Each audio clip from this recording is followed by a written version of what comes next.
The sun burned fiercely over the plains of Mesopotamia, reflecting off a city that pulsed with an unprecedented fervor. The sound of hammers against bricks echoed through the air, mingling with the voices of workers carrying clay, straw, and stone. Babel was not just a city. It was a symbol of greatness, a promise that humanity no longer needed the gods to achieve eternity. At the center of the city, on a raised platform, a man in rich robes watched the construction. Nimrod, the visionary leader, had a glint of unrestrained ambition in his eyes. He raised his arms, and his voice cut through the crowd's murmurs. "My brothers, the heavens will no longer be a mystery to us. We will not be scattered like leaves in the wind. We will build a tower that will touch the divine realms, and our name will never be forgotten." The crowd roared in approval. There was an almost feverish euphoria in the air, a blind belief that they were about to redefine human destiny. They wanted more than survival. They wanted immortality. They wanted to challenge the Creator himself.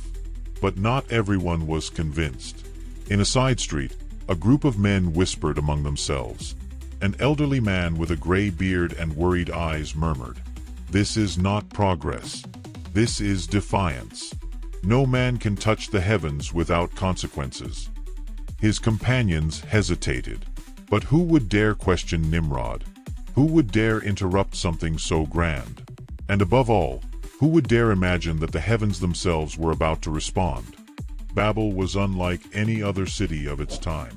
Its wide streets were always bustling, filled with merchants selling fine fabrics, rare spices, and exotic goods from distant lands. The aroma of freshly baked bread mixed with the smell of wet clay used in the construction of the great tower. There was wealth, there was progress. But above all, there was an unshakable belief in human greatness. At the heart of the city, Nimrod gathered his advisors. Maps and scrolls covered the table before him, detailing every aspect of the construction. An architect pointed to a rough sketch and said enthusiastically, "The tower will be tall enough so that no one will ever be lost. It will be our eternal beacon." Nimrod smiled, satisfied. To him, Babel was not just a city but a revolution. An empire of unity and strength. But this unity came from a dangerous promise, that men no longer needed God. Meanwhile, in the shadowed alleys, some still whispered in concern. A young apprentice turned to his master. "What if the gods get angry?" The master sighed, looking at the tower that rose higher and higher. "It's not a matter of if, boy. It's a matter of when." And above them, the heavens watched. The work never stopped. From sunrise until late at night, thousands of men and women dedicated themselves to building the greatest work ever dreamed of by humanity. Brick by brick, the tower rose, touching the clouds, defying the limits of the possible. The architects used innovative materials for the time. Sun-baked bricks, bitumen as mortar, and complex internal structures that ensured the colossal edifice's strength. The workers moved like ants, each with their specific role. There was a sense of purpose, a collective obsession. On a raised platform, Nimrod watched the construction. One of his engineers approached, sweating, his eyes shining with excitement. "Sir, if we continue at this pace, we will soon touch the sky." Nimrod smiled, but his gaze held a hint of defiance. "The sky is not a limit, my friend. It's just the beginning." But not everyone was blinded by ambition. At the base of the tower, an old worker wiped sweat from his brow and looked up at the top, where the clouds were beginning to envelop the structure. His voice was low but filled with dread. "This isn't natural." And as if the universe itself responded, thunder rumbled in the distance. The tower rose, brick by brick, layer by layer. The city prospered as never before. Merchants came from distant lands to see the grand construction that defied the heavens. Poets sang of Babel's glory. Children grew up believing their parents would be the first to reach the divine realms. In the great hall of Nimrod's palace, glasses were raised in endless toasts. Wine flowed, laughter echoed. "There is no one above us," Nimrod proclaimed with a triumphant smile. "The gods." He paused dramatically, taking another sip of wine. "If they exist, let them stop us now." The hall erupted in laughter. The idea seemed ridiculous. They had already built a magnificent city, created a tower that touched the sky. If the gods wanted to stop them, wouldn't they have done so already? Outside, however, there were those who did not laugh. A group of elders gathered under the moonlight. Their voices were low but filled with concern. "They are playing with forces they do not understand," one murmured. "Nimrod believes he can command his own destiny," said another.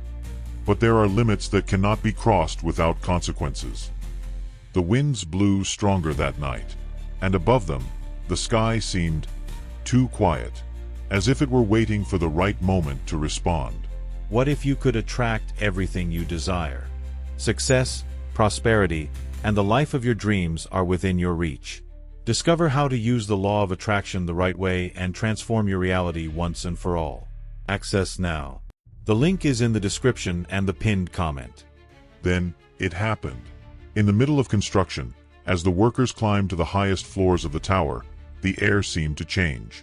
A strange sensation took hold of everyone, a heavy, oppressive silence, as if time itself had stopped. The men looked at each other. Even the bravest felt a shiver run down their spines.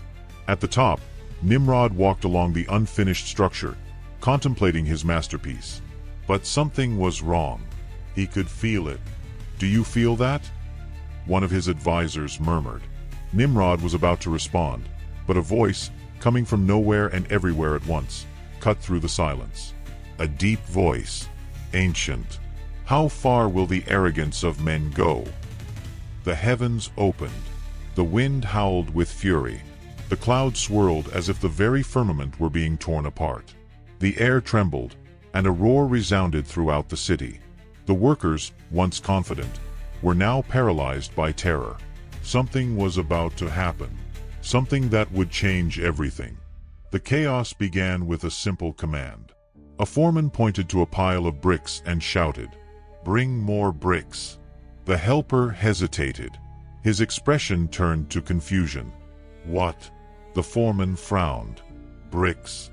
We need more bricks." But the other shook his head. "I don't understand." Around them, the same phenomenon repeated. A mason asked for bitumen but received blank stares. An engineer tried to explain a new reinforcement for the tower, but no one understood his words. Merchants shouted in desperation as their customers spoke completely different languages. The cries grew louder. "What's happening? I don't understand you. Are you mad?" Panic spread. What was once a united city became a confused and disoriented crowd. People who once understood each other now seemed like foreigners. And then came the real tragedy. With communication broken, the construction stopped. The workers began to argue, then to fight. Groups formed, separated by the language they could still understand. What was once a thriving civilization crumbled before their eyes. And the tower, the symbol of their arrogance, would not survive much longer. Without coordination, without clear orders, without leadership, the inevitable happened. The tower began to crack. The foundations, once solid, were abandoned before they could be completed. The structure gave way in parts. First, small brick slides. Then, entire blocks plummeted from above, crushing the streets below. Those who still tried to save the project were caught off guard when a rumble shook the ground. And then, with a roar that echoed across the plain, the tower collapsed. It was the end of the dream of Babel. It was the end of the ambition to touch the heavens. Those who remained alive had no choice. Their brothers, friends, and neighbors now spoke different languages. What was once a single nation fragmented. Some groups headed west, others went north. Peoples emerged, each with their own culture, their own identity. The world, once united by a single language, was now divided forever. And Babel, once the greatest symbol of human greatness, became just a legend. But this story, is it just about divine punishment? Or is there something deeper in it? The Tower of Babel was not just a construction. It was a reflection of human nature, of unchecked pride, of the belief that we can achieve anything without limits. But have we learned from this mistake? Or are we repeating the same pattern? brick by brick. Time passed. The world evolved. Today, humanity connects through technology. Social media, artificial intelligence, instant communication. The barriers of language are disappearing. But what if this is just a new version of the Tower of Babel? What if we are approaching, once again, a point where we think we no longer need limits? History may be repeating itself, and the ending may be the same. Conclusion: the end, or just the beginning. The Tower of Babel fell, but humanity's desire to challenge limits never disappeared. Today, we talk about progress, achievements, technological advances that allow us to reach the impossible. Artificial intelligence, genetic engineering, the colonization of other planets. Each brick we lay in our future seems to echo that same ancient ambition.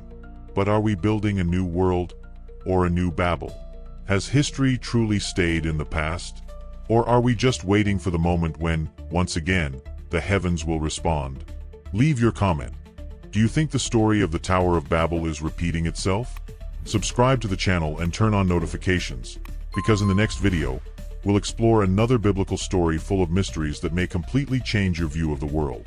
After all, there are secrets hidden in the pages of the past that perhaps we should never forget.